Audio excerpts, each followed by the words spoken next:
को।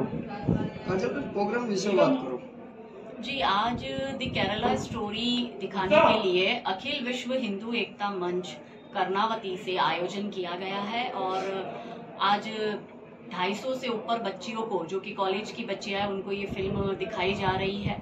मैं अखिल विश्व हिंदू एकता मंच का बहुत आभार प्रकट करना चाहती हूँ कि उन्होंने इतना अच्छा इनिशिएटिव लिया, क्योंकि समाज में लव जिहाद के विषय में जागरूकता लाना बहुत जरूरी है और भारत के समस्त हिंदू संगठन बहुत लंबा संघर्ष कर रहे हैं। लव जिहाद में बहुत सी बच्चियां जो कि फंस गई है, उन्हें काफी बच्चियों को रेस्क्यू भी किया है, लेकिन अभी भी समाज में अवेयरनेस लाना बहुत जरूरी है।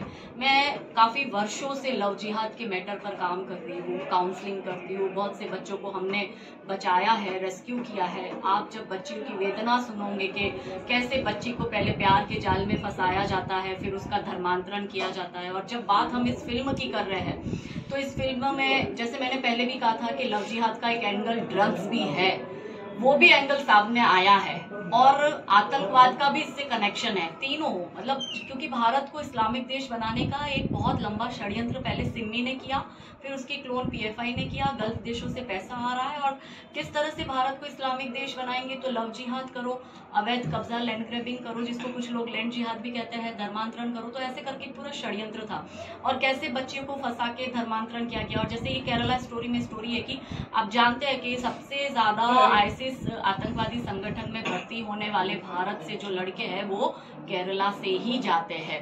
तो और वो लड़के सिस्टमेटिकली हिंदू लड़कियों को और ईसाई लड़कियों का केरला में धर्मांतरण करवाकर फिर उन्हें बाहर ले जाते हैं, उन्हें ह्यूमन बॉम्बर यानी कि सुसाइड बॉम्बर बनाने का प्रयत्न करते हैं। आतंकवादी ट्रेनिंग उन्हें दी जाती है। और ऐसी 4 लड़कियां जब अफगानिस्तान की काबुल जेल में अभी उनको अरेस्ट कर रखा हुआ है, वो काबुल जेल में, तो वहां से उन्होंने भारत सरकार से रिक्वेस्ट भी की थी थोड़े समय पहले, कुछ महीनों पहले, कि भाई हमें यहाँ पे लाया जाए और हमें भारत में वापस शरण दी जाए। आप जानते हैं कि भारत सरकार की जीरो टॉलरेंस नीति रही हुई है और इस फिल्म में आतंकवाद का कनेक्शन भी दिखाया गया है, क्योंकि लड़कियां गायब हुई है और लड़कियों को इस तरह से बाहर आतंकवादी बनाने के लिए भेजा गया है। तो हम चाहते हैं कि बच्चियों में जागरूकता है। सरकार और तंत्र अपना काम करती है, पर समाज के तौर पे भी हमारी जिम्मेदारी बनती है कि हम सब मिलकर हमारी बच्चियों में अवेयरनेस लाए। क्योंकि आप देखो कि केरला के 2 पूर्व मुख्यमंत्री, अच्युतानंद जी जो कि हार्डकोर कम्युनिस्ट और कम्युनिस्ट पार्टी के मुख्यमंत्री थे, उन्होंने इस विषय में चर्चा करी थी।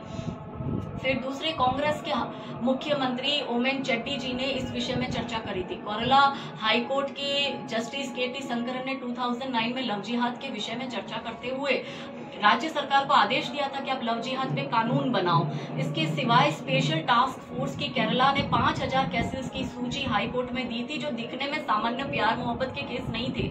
वो स्पेशल टास्क फोर्स ने ये डिटेल एनालिसिस कर कोर्ट को दिया था कि सिस्टमेटिकली हिंदू लड़कियों का और ईसाई लड़कियों का धर्मांतरण किया जा रहा है।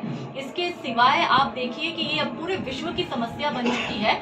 यूके में भी वहां पर भी ग्रूमिंग गैंग मुस्लिम लड़कों की ये काम कर रही है, रेडिकल मुस्लिम लड़कों की धर्मांतरण करवाने की। और वहां के जो प्राइम मिनिस्टर है, जो अभी नए बने हैं, भारत मूल के हैं, वो ऋषि सुनक जी जो वहां के प्राइम मिनिस्टर बने हैं। तो ऋषि जी ने तो एक special task force special love जिहाद के मैटर एड्रेस करने के लिए वहां पे बनाई है। जॉर्जिया मिलोनी जो कि इटली की प्राइम मिनिस्टर है, उन्होंने इस विषय में बात करी है। तो ये एक बहुत गहन समस्या है, समाज को मिलकर ही इसका समाधान निकालना पड़ेगा। ज्यादा से ज्यादा बच्चियों में अवेयरनेस आए, इसलिए मैं समस्त हिंदू समाज से हाथ जोड़ के विनती करती हूँ। और समाज के, क्योंकि हिंदू समाज में बहुत सारी जातियां है और सबके एक एक समाज प्रमुख है, तो उन सबसे भी हाथ जोड़ के निवेदन करती हूँ कि अपने अपने समाज की बेटियों को ये फिल्म जरूर से दिखाए। अवेयरनेस आएगी तो ही इन लव जिहादी भेड़ियों से, इन नर पिशाची नर भक्षियों से हम हमारी बेटियों की सुरक्षा कर पाएंगे। भारत माता की जय, वंदे मातरम। जय श्री राम।